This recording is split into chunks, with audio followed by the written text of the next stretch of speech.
And the first hijrah in this world took place in the life of Sayyidina Adam alayhi salam.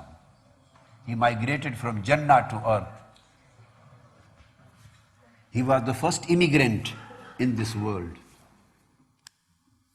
Although there were no visas, no passports, no jawazat, but he was the first immigrant who migrated from Jannah, who was asked to migrate from Jannah to the earth, because there is a barakah in hijrah. This was the first migration which took place in this world, human history. And there was a hikmah in this migration. This migration was not a punishment. This was a blessing. Because when he was coming to this earth, migrating, his Jannah, dress of paradise, was taken away from him. The dress, because the dress of paradise is for the people who live in paradise. Those who come out of the paradise, they can't wear that dress. So that dress was taken away.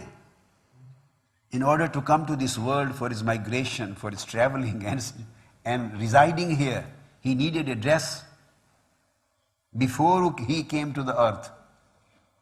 So he took the leaves of fig, the tree, fig, a teen. There are big leaves of teen, the tree of fig. And he made dress, he covered his body with those leaves of teen, fig leaves. He covered his body. And his covering of his body with these leaves was liked by Almighty Allah so much that apparently it looks like punishment. Apparently, but it isn't. It isn't. Because when he was covering his body with the leaves of fig, and he came down with the leaves of fig, the dress made with the leaves, Almighty Allah loved it, and he swore, "Watteen, I swear by the leaves of fig. I swear by the fig, because this became the first dress of my beloved Prophet Adam." This is one of tafasir, one of the various exegetical interpretations. You have read, I think, I have mentioned in my book Kashful Ghata, An Marifatil Aqsam lil Mustafa. So this was the migration, and all Anbiya, Sayyidina Nuh alayhi salam, Sayyidina Ibrahim alayhi salam, Sayyidina Saleh alayhi salam, Sayyidina Hud alayhi salam, Sayyidina Musa alayhi salam, up to Sayyidina Isa alayhi salam, and Sayyidina Muhammad Rasulullah sallallahu alayhi wasallam. Every prophet, Sayyidina Yusuf alayhi salam, more or less, every prophet had migrated in his time. And the same happened in the lives of awliya. They have been continuously migrating, traveling from place to place. They were never stationed for whole of their life at one place. They were traveling. They were kathirul asfar. That's why in every book of tasawwuf you will find a chapter on safar. Safar is a chapter of tasawwuf. Safar is a chapter of tasawwuf. Subhanallah. Once I thought why, it came to my mind. The reason is that the facilities which you get in hadar, you never get in safar. The facilities which you get in your own home, in your house, in hadar, at your own place, you can't get all those facilities when you are in safar, when you are traveling. And what does tasawwuf mean? Depriving oneself of the facilities. Depriving oneself of these worldly facilities and enjoying the divine facilities, divine pleasures. You can't enjoy the divine pleasures unless you get deprived from the worldly facilities and pleasures. You can't hold the both, either these pleasures or those pleasures. Again, this is a long story. There are many stories. So Maulana Dzelaluddin Rumi also migrated from Balkh to Iran, to Nishapur. And first meeting with one of the great saints of the time, which he got in his childhood, when he was about 6, that was with Sheikh Fariduddin Attar. Then he came to Baghdad, then he came to Damascus, to Sham. And here in his childhood, young age, he met Sayyidina al-Shaykh al-Akbar, Muhyiddin ibn al-Arabi. And he was following his father, Shaykh Bahauddin al-Balkhi. When Shaykh Akbar saw both father and son, he commented, he said, a great ocean is following a small lake. And he was a child. These are the eyes of awliya. He said a great ocean is following a small lake. He meant by small lake he meant his father and his spiritual status and position. And by ocean, he referred to Imam Jalaluddin Suyuti, the spiritual station which he was going to achieve. And during their safar, they are being promoted to stage to another, they are promoted to higher stage, then promoted to higher stage. So safar is promotion, a way of a promotion. Subhanallah. Then he went to Halab and then to Konya. Then he came back to Damascus and Halab and studies the ulum of Sharia for 7 to 10 years in Halab and Damascus, Maulana Rumi. Then he settled finally in Konya. You should keep in your mind, he was not just a Sufi. He was one of the great authorities of ulum al-Sharia in his time. Great authorities on fiqh, great authorities on ilm, on hadith, on rational sciences of Islam. And people right from east to west used to come to him to get his verdict. He was a recognized universal authority on Islam. Such a great scholar he was. His life has a resemblance with the life of Sayyidina Imam al-Ghazali. He was also one of the greatest authorities of Islam.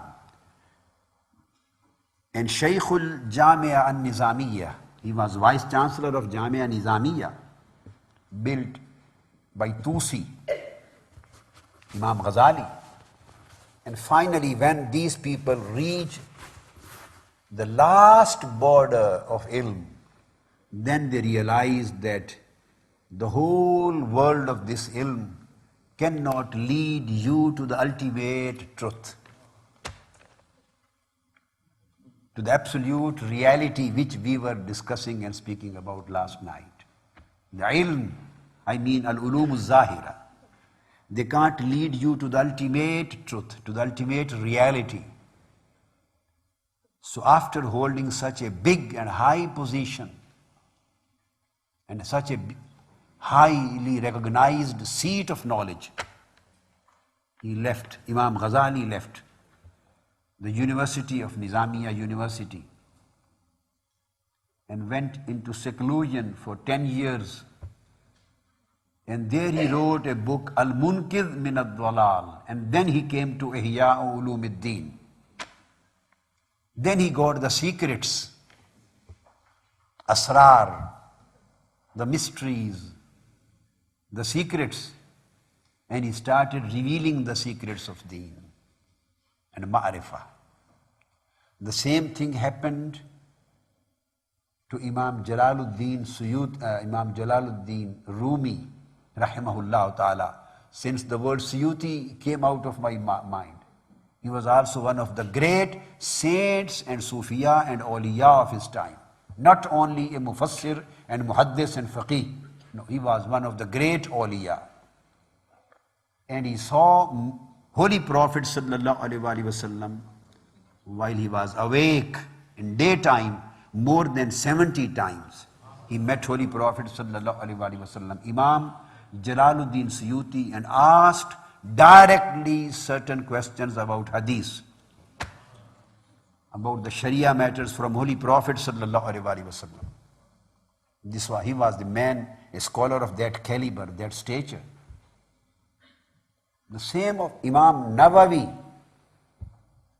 In Arab world, Imam Nawawi is regarded as one of the most prominent and acceptable authorities of ilm. Sahibu Riyad al-Salihin, whole Saudi Arabia. You find his book in every mosque. And Imam Nawawi was not just a muhaddis, he was one of the great awliya Allah. And when the king, the sultan of his time, he got angry with him, the people made some complaints against him, the jealous people, the jealous ulama. And the king wanted some investigations and inquiries, so he called him to his court. And Imam Nawawi was standing in front of the king of the time, in front of the governor. He wanted to punish him. He wanted to take some severe action against him. Imam Nawawi came to know about his intention. His intention was revealed to him. He was standing on a carpet, the carpet, and that carpet had pictures of lions and tigers on the carpet.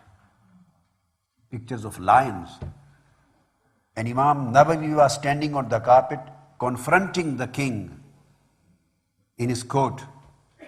When he found that he is about to announce the punishment, or he is about to get hold of him, and he is about to take a severe action, Imam Nawawi came in Jalal, became angry, and he hit his foot on the carpet, and the pictures, lions which were in pictures, became live lions, and stood right and left of Imam Nawawi, opening their mouth towards the king. He fell down and repented. This was the stature of Imam Nawawi. This is my verdict.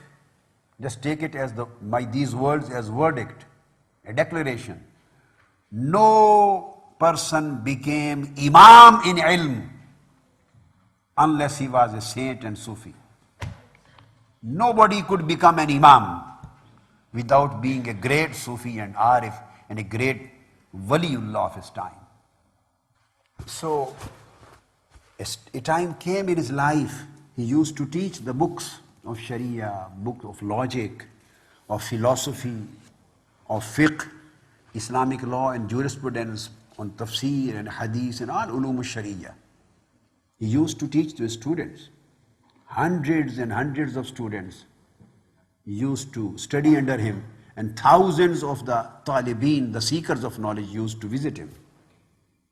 All of a sudden, a change occurred in his life.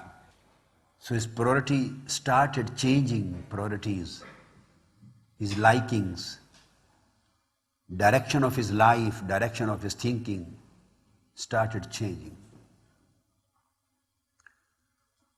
This was on one side.